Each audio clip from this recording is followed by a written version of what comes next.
Salut les hooligans, j'espère que vous allez bien. Mon nom est David Rivet. Je vous souhaite à ce premier podcast de Hooligans Golf, le HG Podcast. Merci d'être là. Merci d'avoir cliqué sur le lien sur notre page Facebook. Merci à votre ami qui vous l'a partagé et qui vous a invité à l'écouter. C'est une première pour nous autres. Ça fait longtemps que je veux lancer ce projet-là. On a fait des vidéos du côté du PGA Show Orlando. On a fait des entrevues avec vidéo aussi, là, un peu au début du mois de janvier avec Kevin Fortin, avec Kevin Tremblay, de La Tempête. On a parlé des nouvelles règles. J'avais fait aussi une entrevue à propos du Super Bowl et du golf en général avec C.A. Sina de TVA Sport aussi au début du mois de février. Puis vous avez été très nombreux à nous dire, c'est le fun. On parle de golf différemment et on aimerait ça en entendre parler davantage. Donc on lance ce premier podcast-là. J'espère qu'on en fera une longue lignée cette saison et j'espère que si vous avez des sujets que vous voulez qu'on traite, vous voulez peut-être notre opinion, peut-être vous la voulez pas, mais peut-être que vous voulez juste qu'on parle de golf en français dans un podcast, puis vous avez des idées, vous voulez même collaborer avec nous autres, écrivez-nous en privé via Facebook, contactez-nous aussi via notre site web hooligans.com et ça va nous faire plaisir de continuer la discussion avec vous autres et même de vous faire participer à ça. Parce que là, on est pas en studio, là. C'est mon vieux background de radio qui me fait parler. On n'est pas en studio, on est dans un bureau. Mais éventuellement, on va sortir puis on va avoir nos micros avec nous autres quand on va aller vous rencontrer dans les clubs de golf cet été, quand on va tenir nos différents événements, nos meet-up, notre ligue Lazy Sundays aussi. Et vous pourrez, vous aussi, participer à la discussion. Puis ça va être encore bien plus trippant parce que plus qu'on est nombreux, plus qu'on a du fun et plus que le golf va mieux se porter au Québec. Donc, c'est qui ça, Hooligans Golf? C'est deux tripeux. Alex Geoffrion qui est derrière tout ce qui est l'image graphique, le site web, etc. Homme à tout faire aussi parce que veut pas, dans un projet comme ça, on fait un peu n'importe quoi. Donc, Alexandre Geoffrion qu'on va entendre aussi dans les prochains podcasts et moi, David Rivet, ancien journaliste, ancien gars de radio qui rêve de partir son podcast depuis ben trop longtemps. Puis là, en 2019, j'ai dit pourquoi pas, on le part là. Donc, deux tripeux de golf, c'est ça, Hooligans Golf. Et on voulait, il y a maintenant, quasiment 4 ans, lancer notre propre blog de golf au Québec, parler du golf un peu différemment et petit à petit, ça nous a amené à même tenir des événements, tenir des meet-up, tenir aussi la Ligue Lazy Sundays l'an dernier.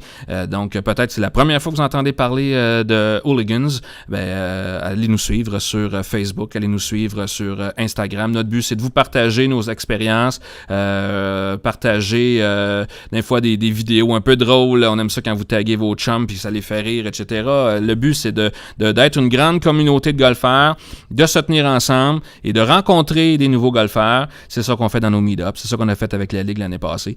Et c'est ça qu'on va faire encore cette année. D'ailleurs, dans les prochaines semaines, on est en train de booker tout ce qui est le calendrier de nos activités pour la saison 2019. Et on a des belles nouveautés qui s'en viennent pour Hooligans.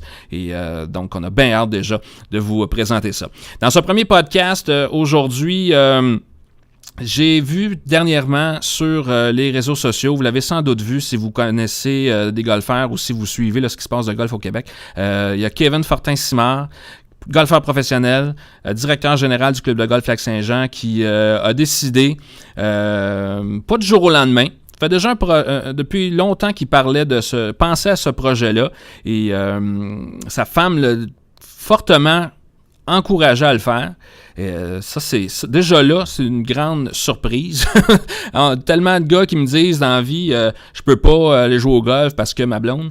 Lui, c'est le contraire. Sa femme lui a dit, écoute, t'es un golfeur de grand talent. Je vois de grandes aspirations en toi. Si tu veux, on se fait un projet de famille et on s'en va, toute la gang, aux États-Unis, dans un seul but, c'est que tu joues que tu joues éventuellement du côté du PGA Tour. Donc, c'est vraiment trippant. Donc, ils ont lancé dernièrement leur propre blog qui s'appelle Our Own Way. Vous pouvez les retrouver sur Facebook. Ils ont leur blog sur le web. Ils ont le compte Instagram aussi. Puis, je voyais depuis les derniers jours Kevin qui s'entraîne très, très fort du côté de Saguenay. Son swing a l'air très solide. Je suis pas un professionnel. Je peux pas vous dire, là, écoute, son swing est meilleur que là, tant d'années, etc. Mais quand j'étais à l'Expo Golf en fin de semaine dernière, il y a des professionnels qui me disaient, écoute, Dave, son swing est solide comme il ne l'a jamais été. Et les gens de l'industrie ont de forts espoirs à l'endroit de Kevin. Puis ils s'attendent à de téléphone.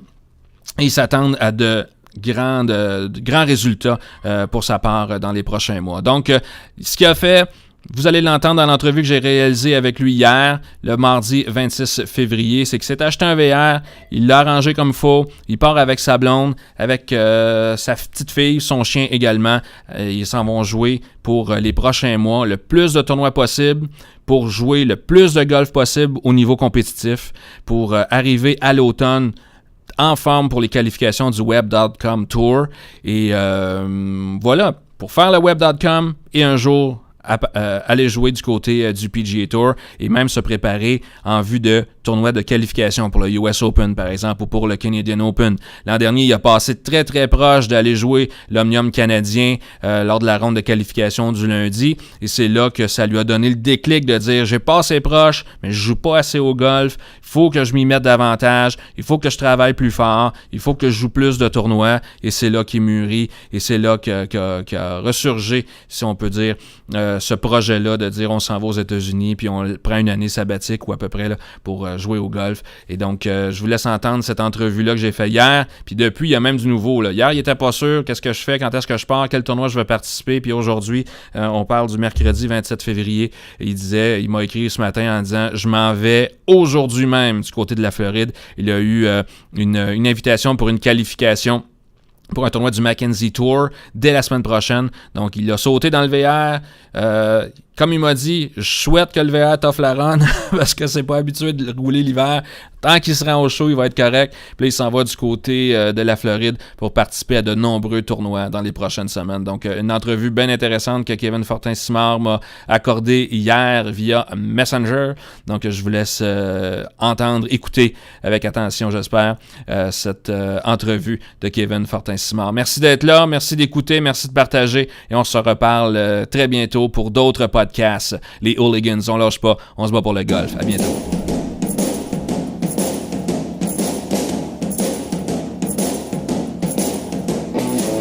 Vous avez peut-être vu dernièrement, il y avait un article sur le golf.com d'un Américain qui a tout vendu, qui s'est acheté un VR puis qui a joué dans 403 clubs de golf en une année de 365 jours. S'est tapé tout qu'un trip de golf. Puis un Québécois qui va se payer un trip de golf un petit peu à cette image-là dans les prochains mois. C'est Kevin Fortin-Simard, le professionnel du côté de Chicoutimi. Comment ça va, Kevin? Ça va, ça va? Un gros trip qui s'en vient pour toi dans les prochains mois, prochaines semaines, mais même dans les prochains jours. Tu quittes bientôt. Ouais, ça s'en vient. Écoute, on a pas mal fini de compter de dos, là. Fait que dans une couple de jours, normalement, je suis en direction du sud. T'es rendu avec un blog, un compte Instagram aussi, Our Own Way. C'est donc une aventure vraiment complète. Tu veux nous faire vivre ça. Quand je suis tombé là-dessus par hasard, j'ai trouvé ça très intéressant. Parle-moi un petit peu de l'aventure qui s'en vient pour toi. Ouais, ben dans le fond, on a préparé ça depuis, ça va, ça remonte à bien longtemps, là. Écoute, on a commencé fin juillet l'année passée, fait que mettons qu'on attend depuis un bon moment. Donc l'aventure, c'est vraiment, on s'est trouvé un vieux RV qu'on a retapé pas mal durant la fin de l'été, l'automne. Puis entre-temps, bon ben moi j'ai pris des engagements avec le travail, tout comme ma conjointe aussi. Fait que dans une couple de semaines, on est tout le monde ensemble, là. Fait que moi je pars dans une couple de jours avec notre chien dans le camion, puis 2 semaines plus tard, ma blonde avec notre petite fille de 19 mois qui s'en vient me rejoindre, là. Fait qu'après ça, on s'en va rider ça, puis c'est ça. Moi, je me replonge un peu dans le golf pro, là. Ça fait déjà, écoute, ça va faire proche 10 ans que j'ai mis ça un peu sur pause. Je n'ai toujours joué un petit peu, là. Mais je me replonge, donc ben hâte, puis c'est assez fébrile là, à la vue de tout ça, là. Parce que tu t'en vas pas seulement visiter des clubs de golf que tu aimes ou que tu veux découvrir. Tu as des grandes aspirations pour les prochains mois. Ouais, mettons que je me suis mis ça retour assez intensif puis court terme. Donc c'est pas un projet sur 20 ans, là. Fait que je me lance puis je me lance pas à moitié. Donc l'objectif c'est de me rendre en haut, pareil comme v'là justement quelques années, c'était de me rendre en haut. Fait que c'est pas une tournée de plaisance, là. Donc, la famille est là pour appuyer puis changer le mal de place une fois de temps en temps probablement parce que ce sera pas tout le temps facile. Mais l'objectif, c'est justement dans 2-3 ans d'être rendu où ce que tout le monde rêve d'être un peu. Fait que je me lance en espérant pouvoir pogner un statut sur le Mackenzie Tour pour l'année 2019. Sinon, ben écoute, il y a un paquet d'options là. Fait que le but, c'est de compétitionner pas toutes les semaines, là, mais pratiquement, puis d'être prêt pour l'automne avec les Q-School pour le web, puis après ça, 2020, être sur le web, puis on est redécollé. Là. Parce que tu vises le PGA Tour, rien de moins. Rien de moins. Rien de moins. Écoute, j'ai jamais joué, jamais compétitionné vraiment dans autre but que d'être en haut, d'être au mon plus haut niveau à moi, là. Donc, c'est dans la même optique. À toutes les fois que j'ai compétitionné dans les je dirais, 5-6 dernières années, ça me picote à toutes les fois d'en jouer comme juste un puis de pas pouvoir continuer à me replonger. Donc là, d'avoir mis tout ça en branle, d'avoir le support nécessaire pour le faire, c'est cool. Je l'apprécie déjà à l'avance, puis j'ai bien hâte de me replonger là, au bout. Là. Parce que la plupart des clubs ont été rendus directeur général d'un club de golf. La majorité des pros le disent, il faut que tu te concentres pratiquement à 100% pour avoir de bons résultats. Ça devait être assez difficile pour toi dans les dernières années. Tu allais faire un tournoi à gauche puis à droite, puis ça devait être frustrant de ne pas pouvoir être au niveau qu'on sait que tu es capable d'y être. Ouais, ben c'est sûr que c'est ça. À toutes les fois, surtout j'ai eu des mauvais tournois, des mauvaises performances là, mais quand j'en ai eu des bonnes qui ont comme fini correct, c'est là que c'est le plus frustrant là, puis c'est un peu l'élément déclencheur de l'aventure qui s'en vient. Là. L'an passé au Monday pour le RBC dans le coin de Toronto, c'est ça. Hein, quand tu as joué au golf, à un moment donné, tu le sais, là, tu le sais quand ça va bien, quand tu es en contrôle, puis qu'est-ce que tu es capable de faire, puis étant donné le manque de temps, manque de pratique, tout ça, ben au final, à ce Monday-là, je jouais bien, mais ça paraissait que j'en laissais sur le terrain parce que je n'étais pas en forme de compétition. Là. Puis au final, ben, on retournait à la maison en sachant qu'on aurait pu passer une semaine puis j'aurais pu jouer sur le PG pour la première fois. Là. Fait que c'était frustrant, puis c'est ça qui a comme donné le dernier petit kick là, pour dire go, on réessaye puis avec la famille. Tu sais, je l'aurais pas fait autrement non plus. Ma vie a quand même évolué, changé pour le mieux depuis les dernières années. Puis j'aurais pas laissé ma blonde, puis ma fille, puis ma maison, tout ça, pour aller me réessayer tout ça. Là. Fait qu'en le faisant en famille, tout ça, ça va amener un autre petit side puis un autre petit kick au triple. Parce que justement, à table, on a dit on le fait, mais à condition que tu le fasses à 100% puis que tu mettes tous tes efforts là-dedans. Tu es conscient, par contre, qu'il y a une couple de pros qui vont te jalouser avec ça, là?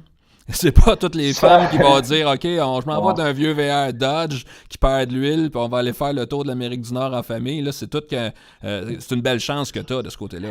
Ouais, vraiment. Puis écoute, perdre de l'huile, moi, espérer que le VR, c'est tout ce qu'il va perdre, là, mais en fait, non, vraiment chanceux. Je te dirais que, tu sais, c'est une belle ouverture d'esprit qu'elle a eu d'embarquer là-dedans, puis de le faire au bout, puis elle met sa carrière aussi sur pause pour le faire. Fait que ça, tu sais, c'est sûr que je l'apprécie depuis le tout début de son ouverture, puis ça remonte déjà à 2-3 ans de ça. Puis c'était elle qui me l'avait lancé en premier. C'est pas moi qui a comme demandé, c'est venu d'elle, puis elle voulait me permettre de le faire. Fait que c'est sûr que bien chanceux.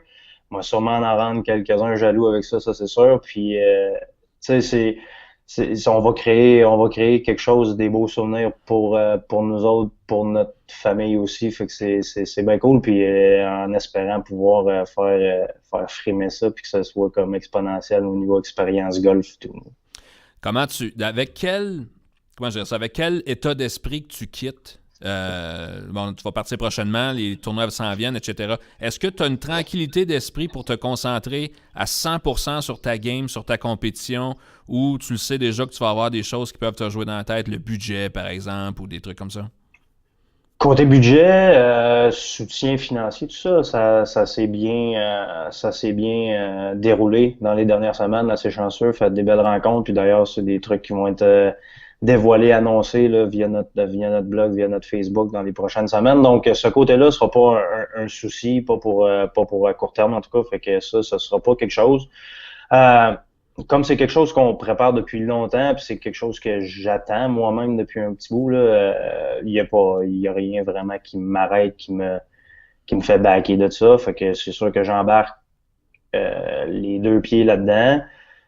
J'ai une expérience passée de l'avoir déjà faite, fait que c'est pas comme si j'avais mis ça sur hold quand j'étais jeune, je l'avais pas essayé, tu sais, je me suis rendu comme à la porte. Écoute, quand t'es rendu sur le web à Nationwide dans le temps, t'es pas rendu, mais je sais à quoi ça a l'air, qu'est-ce que ça prend aussi. Donc, écoute, les 2 premières semaines, j'embarque là-dedans. Ma blonde et notre fille restent à la maison, donc je vais avoir seulement mon golf à soigner, puis juste me mettre ça dans la tête, puis décoller mon année. J'ai eu coutume de le faire dans la dernière saison assez rapidement, là, avec comme 1 ou 2 ou 3 rondes avant d'aller essayer de qualifier pour le US Open. Fait que je sais qu'en 1 semaine ou 2, je devrais mettre le doigt sur une coupe de bobo puis essayer de mettre ça en marche assez vite. Puis je planifie être en tournoi pas plus tard que la mi-mars. Fait que je me donne, tu sais, j'attendrai pas d'être prêt. Écoute, ça, je pense que par expérience, quand tu attends d'être prêt, tu l'es comme jamais. Tu sais, ça pourrait toujours être mieux. Là, fait que faut que je me trempe, faut que j'aille compétitionner. C'est ce qui me manquait le plus. Fait que j'attendrai pas trop longtemps. C'est comme avoir des enfants, tu le sais jamais si t'es vraiment prêt. Faut que tu te bouches le nez puis tu fonces. Exact, puis je te dirais que viendra le temps probablement d'un deuxième, peut-être d'un troisième, puis probablement que je ne saurais pas si je suis prêt encore rendu là, même si on a eu une petite fille v'là pas si longtemps. Là. Fait que tu sais, non, c'est ça, tu peux pas prédire l'avenir, tu peux pas te sentir totalement prêt, mais autrement que de l'essayer, c'est la meilleure façon de te valider. Tu as quitté la compétition il y a déjà 8 ans. Bon, tu étais même sur le Nationwide, là, comme tu as dit tantôt. Qu'est-ce que tu as pris comme expérience dans les 8 dernières années, autant professionnellement que personnellement, qui peuvent t'amener encore plus loin puis qui va peut-être pouvoir te permettre d'atteindre ton but cette fois-ci? Je dirais, la bonne vieille maturité, fait que ça c'est une chose. Je dirais d'avoir regardé ça sur des sidelines, si on veut, parce qu'il y a un paquet de gars contre qui j'ai joué qui sont maintenant là-dessus, qui sont à la TV toutes les semaines puis que je vois aller. Donc, d'avoir vu un peu des lignes de côté, ça m'a donné une perspective un peu différente. Fait que c'est sûr que je l'approche différemment quand j'ai fait ça dans justement la première fois, j'avais appris à gagner jeune. Ben souvent, j'avais rarement des bonnes performances, fait que je gagnais ou je finissais en hausse ou ben non, c'était bien ordinaire. Là. Fait que c'est un peu ce côté-là, je pense que j'ai pu apprendre à observer puis à m'inculquer à moi-même là, pour être prêt à quelque chose d'autre. Fait que c'est un travail qui est ardu à toutes les semaines. Puis il y a quand même quelque chose à gagner entre finir 20e et 22e, tu sais. Fait que c'est quelque chose que je voyais pas avant. Fait que quand j'avais pas de chance de gagner, on dirait que les deux épaules me tombaient, puis tu sais, je jouais so-so. Tu sais, j'avais comme perdu un peu cette fight-là, si je veux, je peux dire. Là. Fait que dans le fond, c'est la plus grosse différence dans laquelle que je vois un peu mon retour là-dedans. Puis c'est sûr que bon, niveau compétition, effort, putting, driving, tout ça, je pense que ça, c'est des choses qui sont là. C'est pas des choses que je suis meilleur que j'étais, je suis pire. Ça se joue pas nécessairement juste là. Ça se joue dans la préparation, dans le mindset, puis justement d'être prêt à compétitionner. Dernièrement, j'étais à l'Expo Golf, puis on parlait de ton histoire avec certains pros, puis des gens de l'industrie, puis ils t'ont regardé swinger sur Instagram, puis ils disent peut-être que son swing n'a jamais été aussi solide. Fait que je présume que tu as travaillé fort là-dessus dernièrement. Mais comment tu as préparé justement ta préparation mentale? As-tu eu de l'aide de ce côté-là pour aller chercher justement le mindset différent que tu parlais tantôt? Ben, côté mental, j'ai pas travaillé directement avec quelqu'un puis changé des choses drastiques, là. C'est je dirais que ma psychologue, elle va être dans le VR avec moi pas mal à tous les jours. Là. Fait que ça, c'est tu sais, dans le fond, le mindset est vraiment que tu sais, ma blonde est probablement mon meilleur exemple là-dedans. Elle est ultra perfectionniste, en fait. Donc, elle laisse pas les choses aller, elle est pas comme à moitié, là. Donc, c'est juste de m'inculquer un peu plus de sa culture à elle, puis de juste dire go. Puis, tu sais, d'en faire un peu plus. Puis côté swing, côté prep, côté, tu sais, tout est mis en ordre, tout a été structuré. Puis ça, ben, ça aide directement le mental. Puis tantôt, tu me posais la question côté finance, côté, tu sais, y a-tu d'autres choses qui peuvent me tracasser? Il va arriver un paquet de trucs, là, quand on n'a pas juste l'aventure golf, on a justement la petite ride, la famille, tout ça. Fait qu'il va arriver des choses, sauf que, tu sais, regarde, les gars qu'on voit à TV toutes les semaines, ils ont une vie autre qu'à la télé sur le terrain, là. Fait que, tu sais, il arrive des choses dans la vie qui au final, faut que tu navigues à travers ça. Fait que ça, je suis prêt. Puis le mental, je te dirais que la plus grosse affaire qu'il faut que je me... Puis ça, je peux pas vraiment le pratiquer en étant chez nous, c'est simplement de compétitionner, puis après ça, de me réapprendre à gagner, puis à combattre là-dedans, tu sais, dans la nervosité, dans le stress du moment, puis tout ça, puis m'assurer que ça affecte pas ma performance au même titre que dans le passé, c'est pas quelque chose qui me nuisait, là. Donc, ça va être un apprentissage en cours de route, mais je pense que je vais être prêt à relever ce défi-là. Mais tu t'es donné quand même des objectifs, tu le disais, à court terme. Tu te donnes comme pas le droit à l'erreur. Ben, tu sais, pas le droit à l'erreur. À un moment donné, je vois, tu sais, mettons que j'ai pas un bon premier tournoi, ça, c'est correct, là. Non, mais tu sais, j'ai des objectifs court terme, oui. C'est pas comme ça marche là, puis sinon on arrête, là. Fait que c'est pas vraiment comme ça qu'on l'approche. Sauf que mes objectifs sont élevés parce que je veux pas viser quelque chose qui est comme facilement atteignable juste pour me sentir bien en partant, là. Donc, je veux me déstabiliser. Je veux, dans les années où justement j'avais réussi à me rendre dans le Nationwide dans le temps, c'était mon année là, juste avant les qualifications. Pour ça, c'était l'année où j'avais le plus compétitionné. Donc, tu sais, je faisais face à un paquet d'adversités tout au long de la saison, puis ça me préparait. Donc, c'est un peu là que je veux m'amener. Je veux essayer de trouver le meilleur tournoi, la meilleure option pour moi à chaque semaine pour être le plus prêt possible pour l'automne. Fait que l'objectif, au final, il est court terme, oui, parce qu'à l'automne prochain, je veux être prêt à qualifier puis avoir un statut le plus haut possible pour 2020. Là. Fait que c'est un peu ça. Puis bon, je vais l'ajuster en conséquence un peu des prochains mois. Là. C'est ce qui va dicter la suite. Là. Ben écoute, on va te souhaiter un bon succès. Ben, c'est bien. Une bonne première aide, fini de setter le VR comme faut, mais les pneus d'hiver.